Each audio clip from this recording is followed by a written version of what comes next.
We've just come to the fourth move of this 8 move sequence based on the 8 brocades. And again, this one's called Wise Owl Gazes Backwards, or looking back to eliminate the 5 fatigues, 7 illnesses.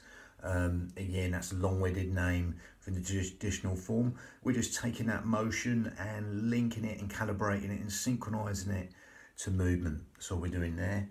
And we're going to go down the line of Pilates breathing. So all we're going to do is just zip up pelvic floor, scoop out your abdominals, take the navel towards the spine. Okay, again, that's going to help you simply breathe into these lower lobes of the lungs, the intercostals, the ribs, anywhere but the stomach. Okay, so you can use the pelvic floor and the corset in the most efficient manner, helping us breathe low and deep into these lower lobes of lungs. And as we do that, unlike the Pilates breath, as we start now, we're going to breathe in through the nose and out through the nose as we gather in, zip up and scoop out your abdominals and take the navel towards the spine. So if you start with that, breathing in through the nose and exhaling through the nose, that's going to filter the breath and make that breath longer, especially that elongated out breath. But again, we're not going to focus too much on that yet. We're just going to simply zip up pelvic floor, scoop out your abdominals, breathe in through the nose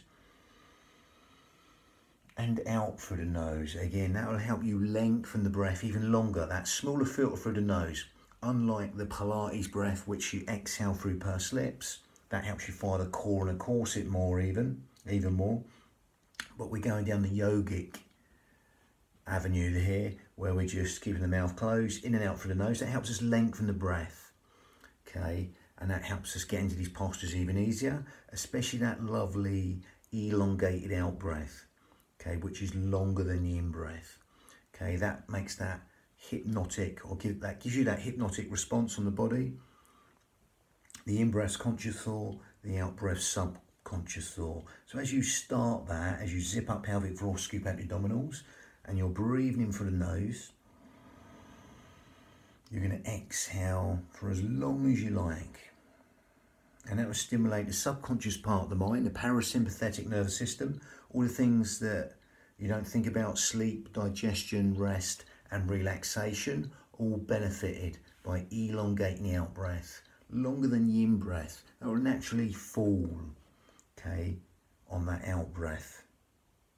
Okay, the out breath will want to just naturally lengthen longer. So if you keep on doing that, you will naturally feel that happening, that elongated out breath.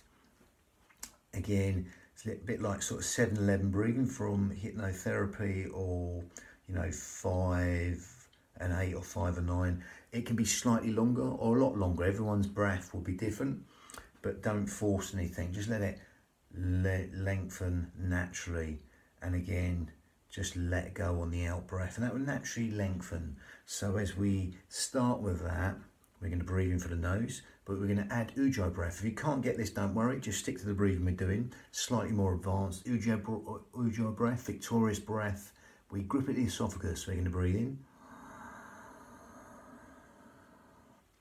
And then we're going to exhale.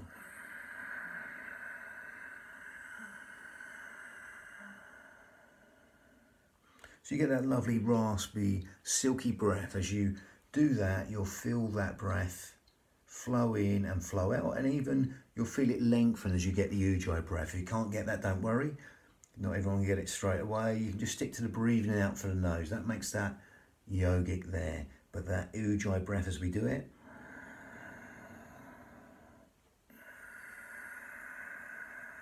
will naturally lengthen, especially the out breath.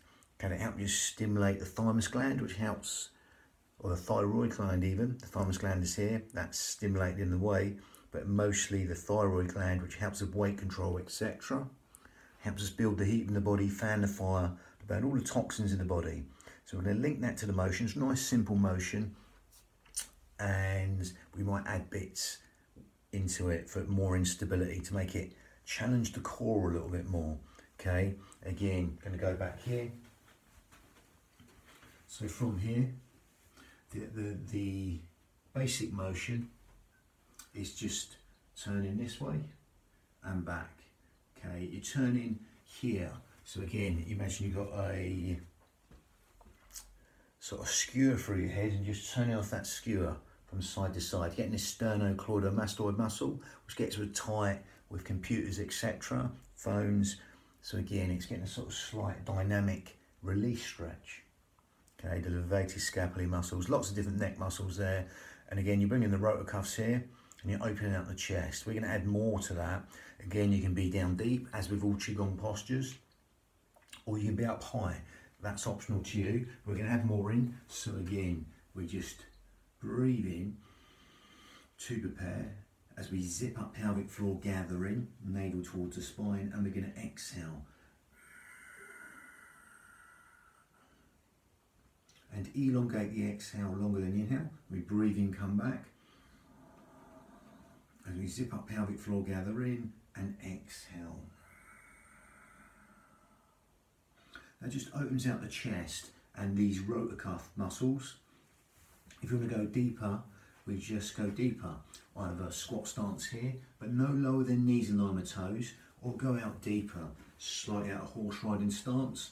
Not Charlie Chaplin, it's slightly out of V, and all you're going to do is just exhale and breathing, come back and exhale, breathing, come back. If you want to come up on the toes, you can do, and exhale down. That creates a little bit more instability for the pelvic floor and the corset to stabilise. Okay, so from there, we're going to exhale. It's a exhale. We're going to breathe in as we come back, and we're going to exhale. So it's a exhale. If you come onto the toes, you can do, and gather in. You'll feel a little bit more instability there. Lengthen up, keep your shoulders down. Exhale.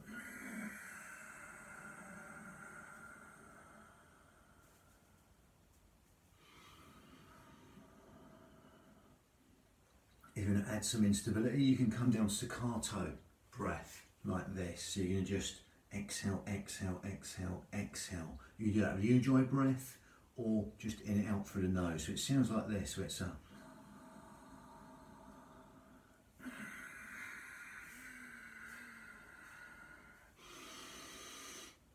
and again staccato breath. Fire the exhale. So it's a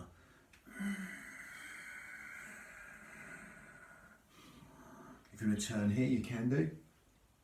In the traditional form, you just turn from the neck, but if you want to just turn a little bit from the body, you can do, okay, to bring in these oblique muscles a little bit more. So it's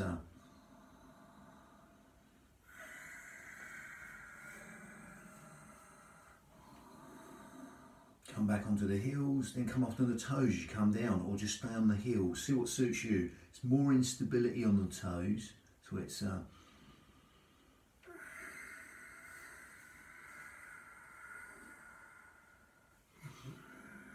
and again, gathering against the instability, take the navel towards the spine. If you want to come on the toes, create more instability. Remember the exhale's like a... You can either do that with the Ujjayi breath, or you can just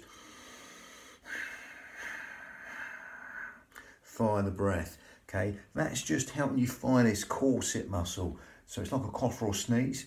You've got the pelvic floor here, comes to here, and then you've got the corset muscle linking on 3 layers deep, like cling film onto this pelvic floor muscle, and as soon as you cough or sneeze, everything comes in towards the spine. So that's what you're doing with that staccato breath. You can just fire it and stop.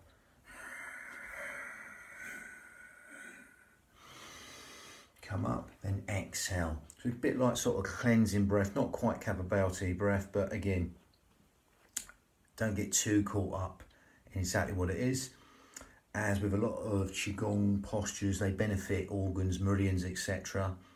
But this will benefit every single cell in the body. You're full of sort of trillions of cells, and that breath will reach every atom of every cell in the body. So that benefits everything really within the cellular structure of the body. It's an inside job there. Lovely. So it's bend it over to wag the towel to calm heart fire. Next for 5. That was number 4, bang.